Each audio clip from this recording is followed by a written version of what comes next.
I'm going to try to upload both segments tonight, so you'll be able to see these back to back, okay? No breaks this time. I'm not taking a break. I'm going to go right into it from here.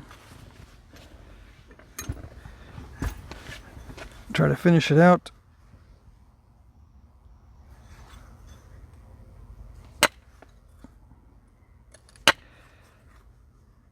Yeah. No shortcuts. I gotta remember. Yeah, I'm gonna try to do it fast, but I can't take shortcuts. Which means I can't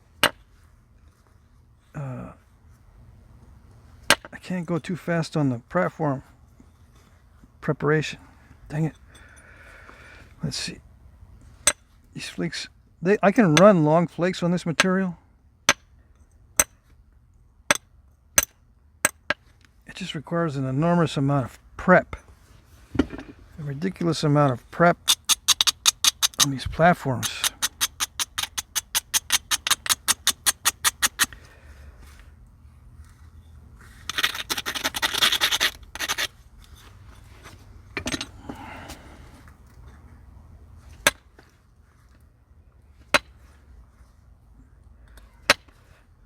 Dang it. See, it likes these undetached flakes. It likes to be undetached. Yeah, that should have continued. I don't know what's wrong with it. All right.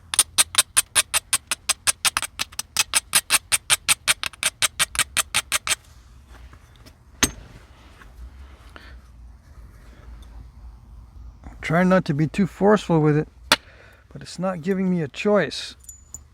Yeah, see, I gotta really knock those flakes off.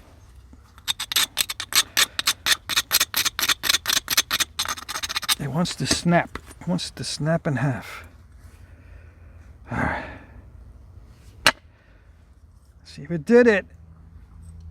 Okay.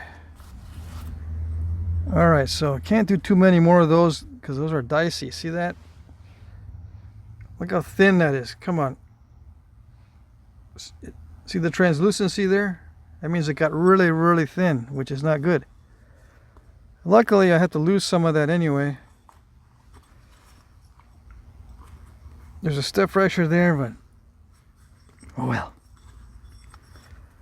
The only lumpy area that I've got left is maybe this area right here. This got thinned. This didn't. To run one more flake into this area would be dicey, because there's steps here that could stop the whole thing right there. That one little corner of that step could stop the whole flake from traveling in there. And even if it does travel all the way, it may just step right in front of that obstacle. It may just stop right in front of it. So I don't think I'll mess with it unless I get down much further. I get down a lot further, and I think I can send a flake in. You know, take down the edges a lot further, a lot by, you know, maybe 1/8 of an inch, and then if I see a ridge or something going into that area, then I'll take the flake. But if not, I don't think I'm going to take that flake. Yeah. Because the only way I can see to go in is through here, through the thickest area, but then there's a step fracture right in between, right in the middle. Yeah. Oh well. So it's all mostly pressure flaking from here. All mostly. Now it's mostly pressure flaking or light percussion. This is light percussion. Let's see. Let's do this correctly here.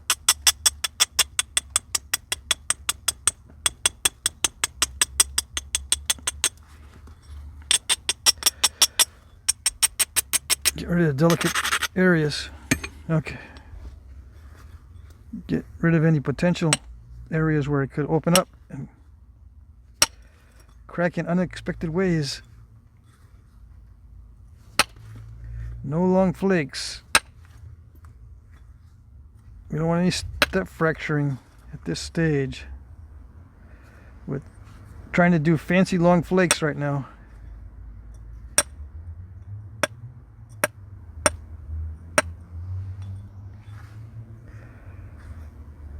Just light percussion. And it's hard to do this light percussion with a bopper. Like if you're bopping on it like this, trying to do this light percussion, it's difficult to do it.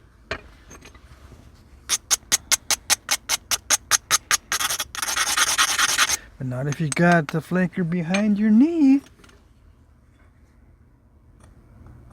Yeah.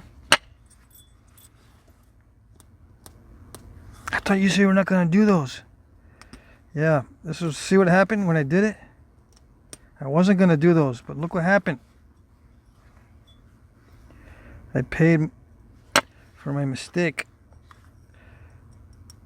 Yeah, there's another mistake in here too. That area that's really thin. All right, here we go. It's got a crack in it. So I got to remove most of that.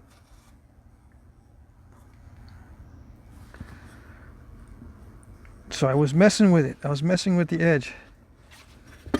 And sending in some long flakes, hopefully. That flake came from there, yes, I know. But to clean it up, I'm going to have to come in through there. So I know that when I'm sending flakes in here, I'm going to have potential problems, but I can always clean them up from there. And yeah, I'm thinking like 2 steps ahead. Many times. Not all the time, but many times, yeah.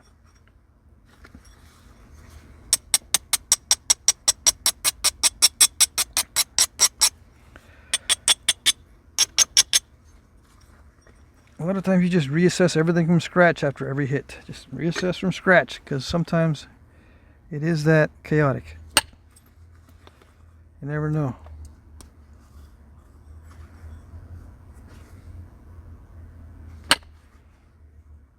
And yeah, I'm still trying to thin.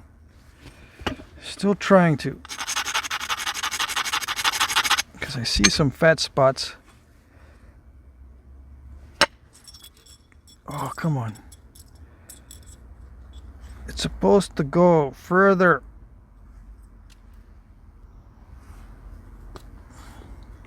I'm hitting really hard. See that? It's supposed to go further. That's the physics. You hit these edges really hard and you pay the price, but then it doesn't go as far as you want. That's how Flintknapping goes.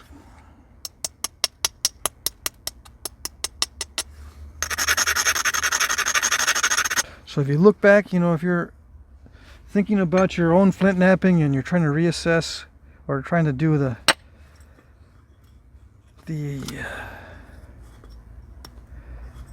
I don't know, the after napping results, and try to correct yourself based on what's happening or what happened. You got to keep in mind that sometimes when these things happen, it's just random, and you can't fix random. Yeah, you can't fix accidents. You can try to prevent them, but sometimes the prevention is worse than the accident itself. Like you'll abrade way too much, and then you'll end up snapping the whole piece because you had to hit really hard to get that flake to travel. You're thinking that a strong platform will give you a longer flake. Yeah, that's true in most cases, but sometimes they become too strong, especially if you're getting thin, and then it'll break the whole thing. So where are you? Smarter but without a point? How smart are you if you don't have a point? If you don't have a finished product? If you don't have a knife? How smart are you? Yeah, but I know how to do it next time. Really? I mean, you think next time is going to be exactly the same? No, but I have the experience. Yeah. It is true.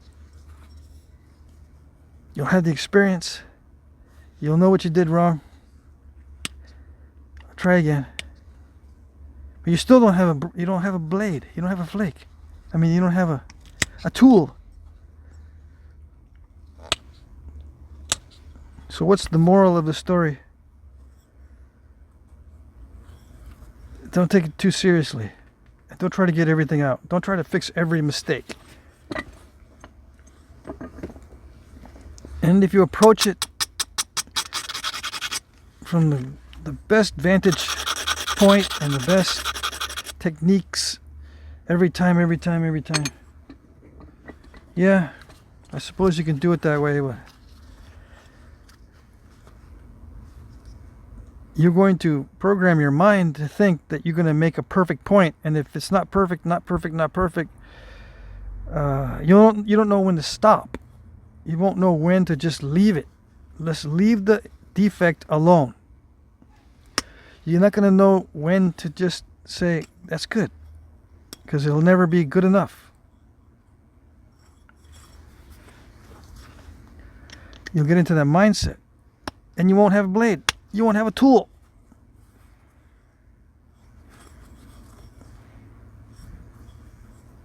Just pretend someone's hurrying you up because they're hungry. Just pretend someone's hurrying you up because, you know, it's getting cold. You need some firewood. You know, your wife can't leave the children just sitting there. She can't go get it. Presumably everyone has children, right? Back in the day, you gotta have a lot of children. Hopefully some of them will survive back in the day, so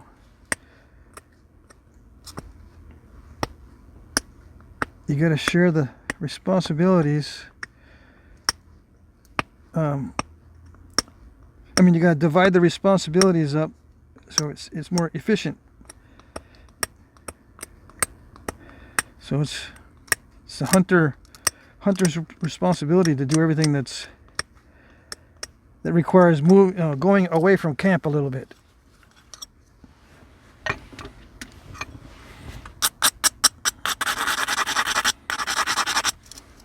Can't be spending all day napping. Gotta hurry up.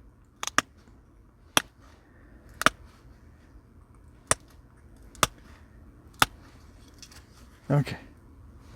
That's just back in the day. Today, these days, you can take as long as you want and make these points with modern attitudes and modern methods. Slow. Perfectly advantageous every time. Order the best stone. Concentrate on parallel flaking.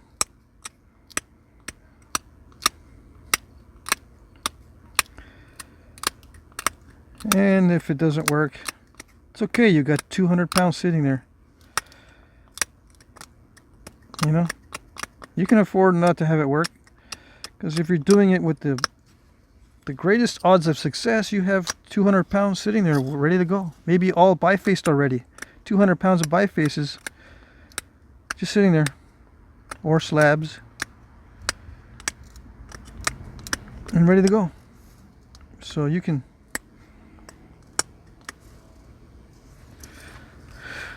attempt the best strikes every time. Take the time to do exact prep. Everything exact. Every time.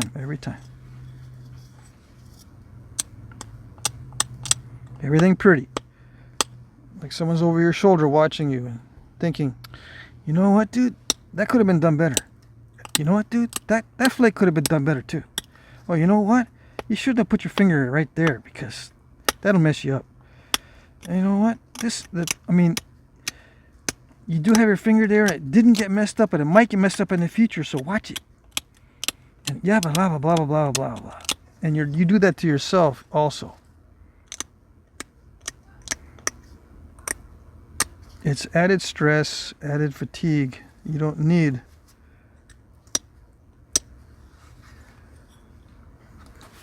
Unless that's the way you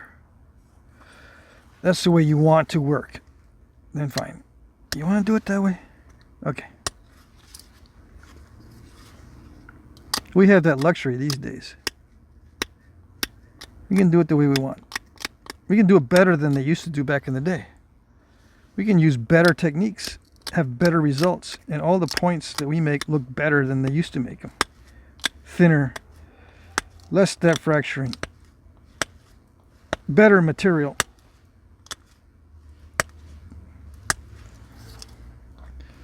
Yada, yada, yada. Better technique, flashy techniques.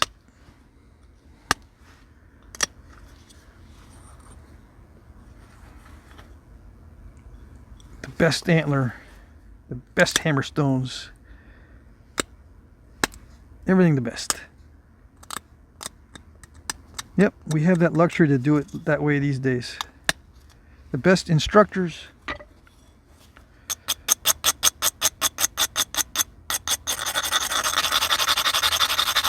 And then you're thinking to yourself, now I'm doing it like they used to do it. It's funny. So funny. Okay.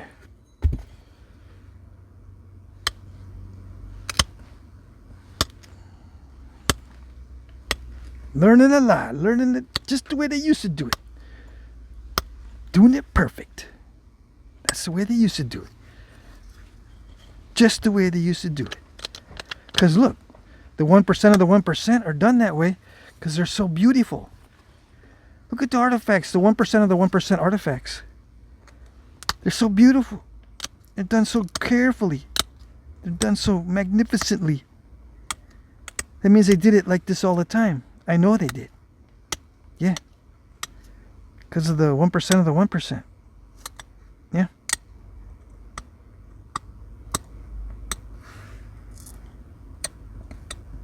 All right, dudes. All right, all right.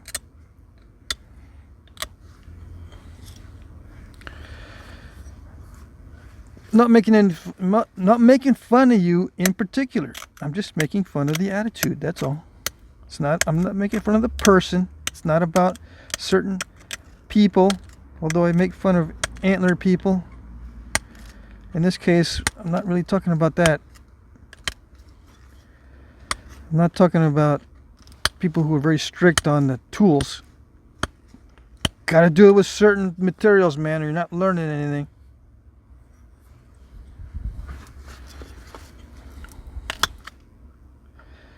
Got to use certain techniques, because if it's not in the consensus, using natural tools or abo tools and you're not doing it according to a consensus, it's not right.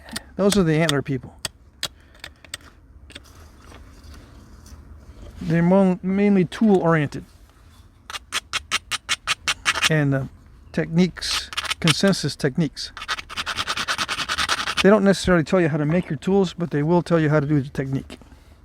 They will tell you that you're using a strange technique, as if they were there and they know the technique.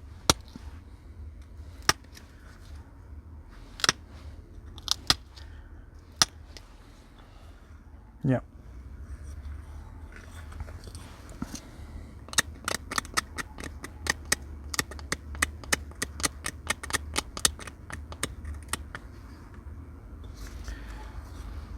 Okay.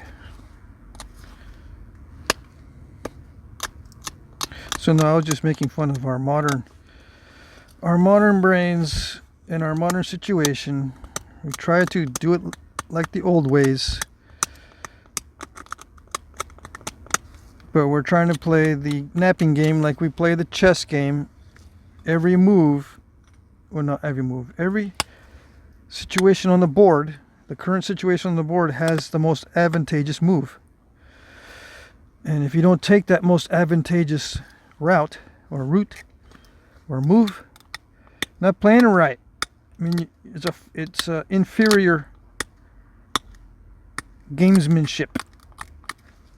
If I'm not doing this in the most advantageous way, It's inferior gamesmanship or something to that effect. It's just not right. I've been told that's just not right. The way you do it, it's just not right. No.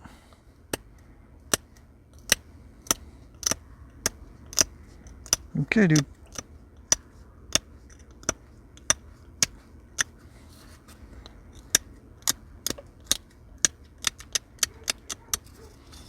Not playing chess. I'm looking for a finished piece, and if it has flaws in it, oh well. It's good enough. This one will be available in the auction, by the way.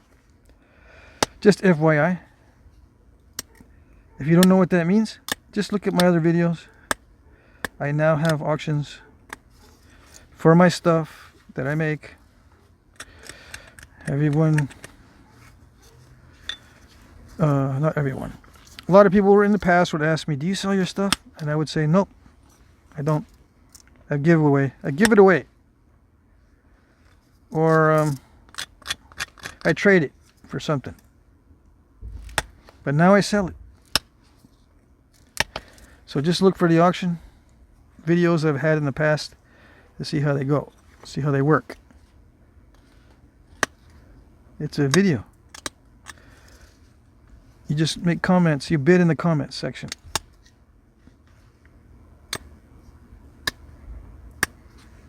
And I announce the winners. And I'm using YouTube's time tracker, which is for a multi-billion-dollar company, they can't afford a good time tracker to keep proper time on your comments because they don't care. Yeah, I'm kind of using the comment section for something it wasn't really intended to be used for.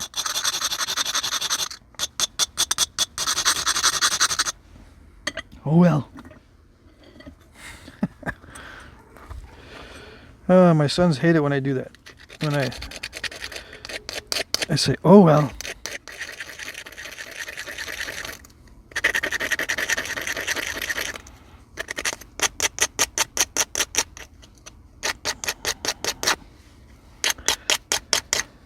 Not making fun of anyone in particular.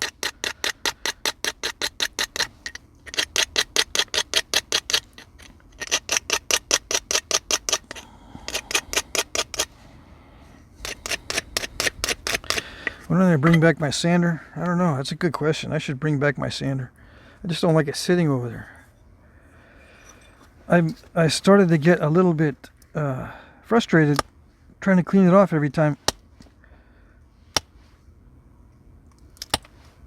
Every time I try to start a new video, because it has like rock chips all over it, and sometimes when I start it up, I can hear the rock chips going.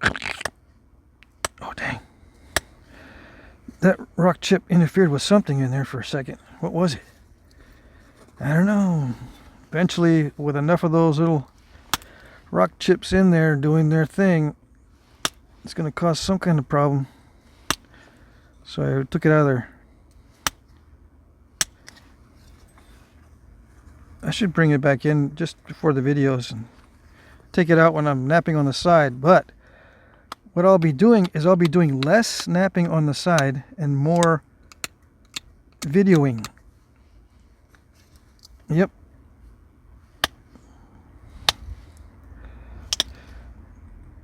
Because, you know, I'm a little slow on the uptake. I'm just coming around to, if you can do two things at once, it's a lot more efficient. If you can nap on video and sell the video points and stuff, it's a lot more efficient use of your time than to do it separately. Oh yes. And if I film everything I make, that means a lot more videos. Does that mean I didn't do anything those days I wasn't videoing? Well, I wasn't doing any napping. Yeah, I was doing other things. I was looking for bow wood, actually. One day I was looking for bow wood. Another day I was just watching videos, trying to catch up with Flintknapping, the current Flintknapping trends all day. I think I did that on Tuesday, one of the shipping days. I was just watching videos all day, trying to catch up, and then doing my shipping. And this shipping took 2 days, because I was trying to do other stuff too. I was running around looking. I was going to the various Home Depots. I went to 2 different Home Depots looking for wood. See what they had. Maybe not to buy wood, but looking for the, or looking at the wood, I should say. Is the wood any good? It's expensive. My goodness. It's ridiculous. When you get older, it's not fun, because you remember the low prices. You remember those. When you're young, you don't remember them low prices. Now when I go to Home Depot, it used to be or any of the hardware stores, they used to be my favorite stores. But now they give me a stomach ache. Yeah. Any hardware store used to be my favorite store. I will walk in and say, I know I said the other one was my favorite. Now this is my favorite. Yeah, I just said that one was my favorite, but now this one is my favorite. They were all my favorite when I walk in. Nowadays, I'm in there 5 minutes and I already have stomach ache. Yeah.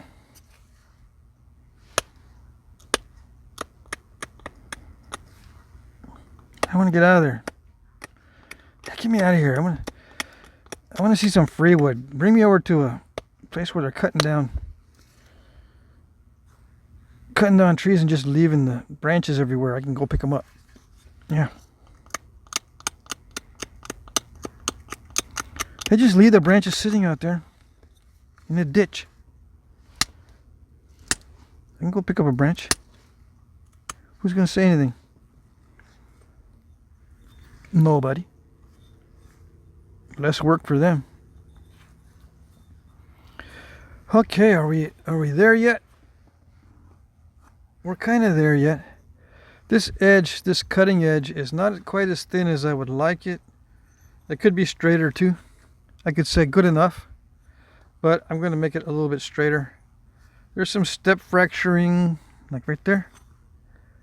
I could probably create some platforms and send them in, but I'm not gonna. I am not going to. This is good enough. And if it only sells for 10 bucks at the auction, I don't care. I don't care. Sharpen the edge a little bit better. Yeah. Maybe I can zoom in. I don't know. I don't know if I should let you guys see exactly what my techniques are. I shouldn't be sharing so much of my information. Yeah. So much of my knowledge. What little knowledge I have. I've been at this for a while, but I haven't really refined my techniques all that much. You know, like a modern napper should. I have not been refining my techniques and trying to be better than they were in the past. But I guess I'm gonna have to. People get a little bit, I don't know, not tired of it, but they want to see something more exciting. Yeah, they've seen all the artifacts. Yeah, they've seen all the step fractures that are still in the artifacts. Yeah, they've seen the twisted blades and the lumpy areas in the artifacts. Yeah, they've seen the dull edges and the materials that are not so great. Could have chosen good materials that are only like 10 miles away, better than what they used on the points. Yeah, they've seen all that. They don't want to see none of that anymore. They already read the whole internet.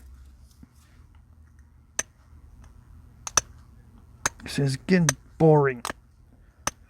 Let's do it better. Let's do it better than they used to do it. That's how you learn the old ways. Gotta do it better. That's what I'm making fun of in this video. Maybe the last one too. Doing it better than the old ways means learning the old ways. That's what some people think. And if they don't think of that consciously, they're thinking about that unconsciously. Because they get sick to their stomach looking at something that produces a result that looks like it was done in the past. Yeah, they get sick to their stomach if they see a big fat step fracture in the middle of the point. They go, they start getting the hurls. But that's the way they used to do it. They didn't care about no big step fracture in the middle of the point. It didn't make them want to hurl. No.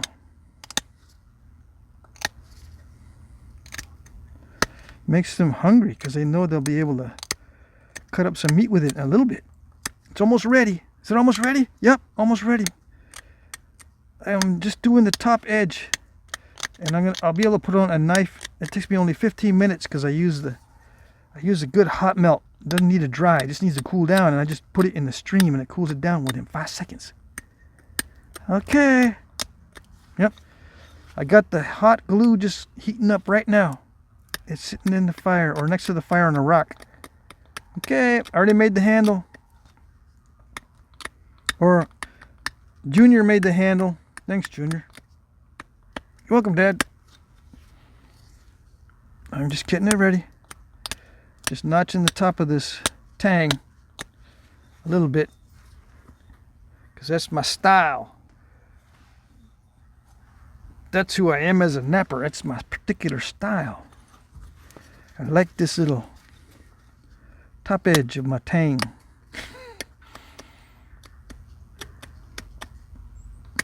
Let me tell you a story. No, just finish. Okay, fine. I know you don't want to know the story of why I have my style. I know.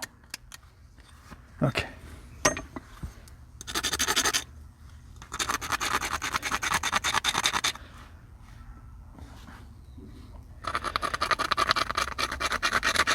Yeah, many moons ago I won a flint knapping contest with that particular style. I said no, don't want to hear it.